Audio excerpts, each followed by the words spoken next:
ሰላምና ጤና ለውድ የጽናት ሚዲያ ተከታዮቻችን ይድረስ። የዕለቱን አበይት ዜናዎች ይዘን ተከስተናል። እስከ ፕሮግራማችን ፍጻሜ ድረስ አብራችሁ ቆዩ። ዶክተር ደብረጽዮን ገብረ ሚካኤል የሚመራው ህወሓት ከሌሊቱ 9 ሰዓት ላይ በሰጠው መግለጫ አነጋጋሪውን ጉዳዮች እንዳስሷል። ጌታቸው ረዳ 3 የትግራይ ዋና ዋና ጄኔራሎችን ማገዳቸውን አስታውቀዋል። በትግራይ የነገሰው ውጥረት ወደ ጦርነት ያመራል ወይስ ደግሞ በሰላማዊ መንገድ ይፈታል የሚለውን ብዙዎችን እያነጋገረ ይገኛል።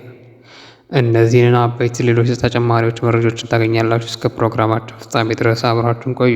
ለሚዲያችን አዲስ ከሆናችሁም ሰብስክራይብ፣ ላይክ፣ ሼር፣ ኮሜንት በማድረግ ድጋፋችሁን ታደርጉ ዘንድ እንጠይቃለን። ህዝባዊ ሰራዊታችን በሀገር ክህደት ቡድን ሴራ አይሰራበትም፣ አይፈርስም። ህወሓት የጊዜያዊ መስተዳድር ፕሬዝዳንት ጨምሮ ሀገራዊ ክህደትን የፈጸሙና እየሰሩ ያሉትን አመራሮች ከስልጣን በማባረር በጊዜያዊ አስተዳደር ውስጥ ያላቸውን ውክልና አንስቷል። ነገር ግን የቀድሞ ፕሬዝዳንትና ሌሎች የቡድኑ አባላት ህግና ስርዓትን ውጭ ጸረ ህዝባዊ ተግባራቸውን ቀጥሏል ይላል። በቀድሞ ፕሬዝዳንት ፖለቲካ የጠቀሷቸው ፕሬዝዳንት ጌታቸው ረዳን መሆኑ ነው። የህዝባችን አንድነት በማፍረስና የትግራይን ሁሉንም አቅም በማዳከም ብሔራዊ ክህደትን እየፈጸመ ያለ የቀድሞ ጊዜያዊ አስተዳደር ፕሬዝዳንት አሁንም በትግራይ ህዝብ ላይ የታወጀውን የዘር ማጥፋት ዘመቻ ለመታገል የተደራጀውን የትግራይ ሰራዊት ለመበተን ድርጊቱን አጠናክሮ ቀጥሏል ብሏል። ህወሓት በመግለጫው የቀድሞ ፕሬዝዳንት አቶ ጌታቸው ረዳ ከስልጣናቸውና ከኃላፊነታቸው ውጭ የትግራይ ጦር ግንባር አመራሮችን አግደዋል። ይህም ማዕቀብ መሰረተ ቢስና ተግባራዊ ሊሆን የማይችል ቢሆንም ህዝባዊ ትግሉን ከህግና ከስርዓት ውጭ ለማድረግ ቡድኑ ሌሊት ከቀን እየሰራ መሆኑን ማሳያ ነው ብሏል።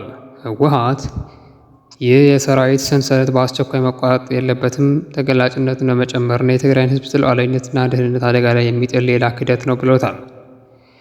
ውድ ታጋዮች፣ ውድ በየደረስባቸው ያላችሁ እንዲሁም ደግሞ ሰራዊታችን፣ ውድ የፓርቲያችን አባላት ይህንን በሰራዊት አመራሮች ላይ የሚመጣው ማዕቀብ ህገወጥና ተፈጻሚነት የሌለው መሆኑን እንድትገነዘቡና ህወሓትን በብዙ መንገድ ከጎናችሁ አሳልፋችሁ አሁን የገጠመን ፈተና እንድናልፍ ታግዙ ዘንድ እንጠይቃለን ይላል ህወሓት በመግለጫው። ይህ ተንኮለኛ ቡድን የህዝባችን ጥቅም ለመለጠፍና እንዲሁም ደግሞ ለመጥለፍ አቅማችንን ለማደናቀፍ እየሞከረ በመሆኑ ትግላችን እንድታጠናክሩ ህወሓት በድጋሚ ጥሩን ያቀርባል ይላል። ህወሓት በዚህ በመግለጫው እንደዚህ ቢልም በትግራይ ያለው ነባራዊ ሁኔታ ግን ብዙ ወጣቶችን ከጊዜያዊ መስተዳድሩ ጋር ተሰልፈው የጊዜያዊ መስተዳድሩ ውሳኔ እየጠበቁ መሆኑን ሁሉም የሚያውቀው ነው። የጊዜያዊ መስተዳድሩ ፕሬዝዳንት ጌታቸው ረዳ 3 የቡድን አባላት እንዲሁም ደግሞ ከፍተኛ የጦር አመራሮችን ማገዳቸውን አስታወቁ።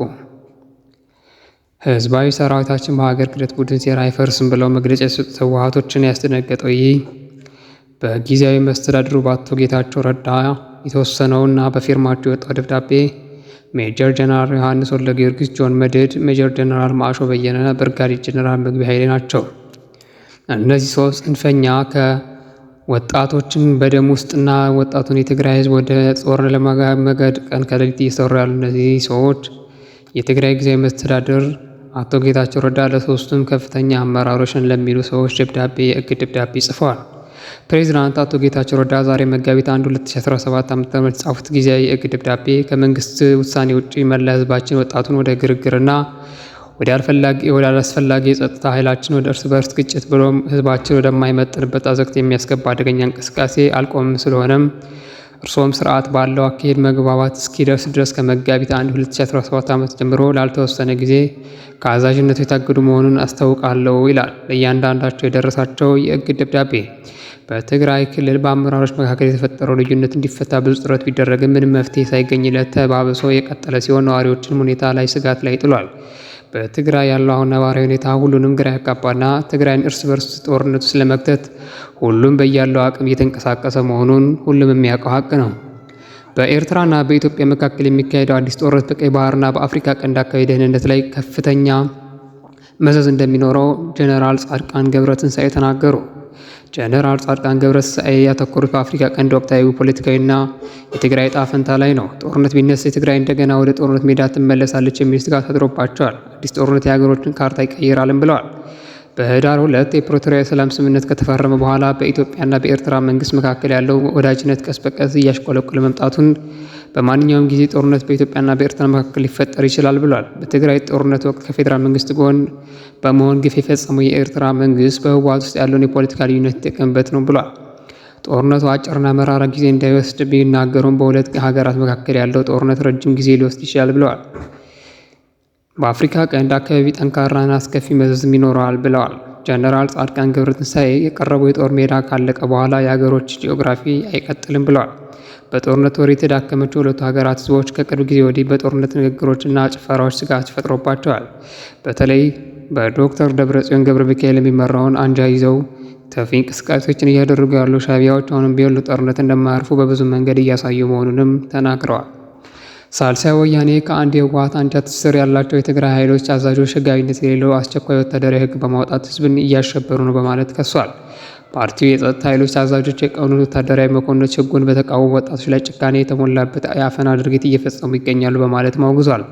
ፓርቲው በህወሓት መራሽነት ትግራይ በአሁኑ ወቅት እየተገባችበት ያለውን ውጥቅጥቅ መንግስታትን እጅግ እያስፈራ ያለውን ስጋት በብዙ መንገድ ኮንኗል። በትግራይ ኋላ ቀር የፖለቲካ ጥፋቶች እየተፈጸሙ የሚገኙት በሁሉም የህወሓት አመራሮች፣ ካድሬዎች እንዲሁም ደግሞ በክልሉ የጸጥታ አዛዦች አማካኝነት እንደሆነ ፓርቲው ጠቅሷል። ፓርቲው መላው የትግራይ ህዝብ ከተደራዳሪ ቡድኖች አደገኛና ኋላ ቀር ፖለቲካ እንዲጠብቅና ከሳልሳይ ወያኔ ጎን እንዲቆም ጥሪ ያቀርባል። የእስልምና ጉዳዮች ምክር ቤት ጠቅላይ ምክር ቤት በማህበራዊ መገናኛ ዘዴዎች የጥላቻ ንግግሮች በማድረግ ግጭት ለመፍጠር የሚንቀሳቀሱ አካላትን በህግ ተጠያቂ እንዲያደርግ ዛሬ ባወጣው መግለጫ ጠይቋል። ጠቅላይ ምክር ቤቱ የሃይማኖት ተቋማት ጉባኤ ጉዳዩ ከዚህ በላይ ከመባባሱ በፊት አፋጣኝ መፍትሄ እንዲያገኝና አስቸኳይ ውሳኔ እንዲወሰን ጥሪ ያቀርባል።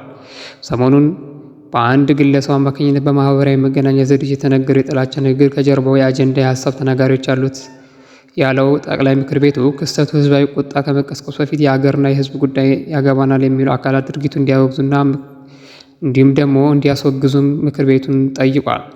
የተከበራችሁ የጽናት ሚዲያ ተከታዮቻችን የዕለቱን አበይት ዜናዎችን አቀረብንላችሁ። እስከ ፕሮግራማችን ፍጻሜ ድረስ አብራችሁ ስለቆያችሁ እያመሰገንን ለሚዲያችን አዲስ ከሆናችሁ አሁንም ሰብስክራይብ፣ ላይክ፣ ሼር፣ ኮሜንት በማድረግ የበለጠ ተደራሽነታችን እንድናሰፋ ታግዙን እንጠይቃለን።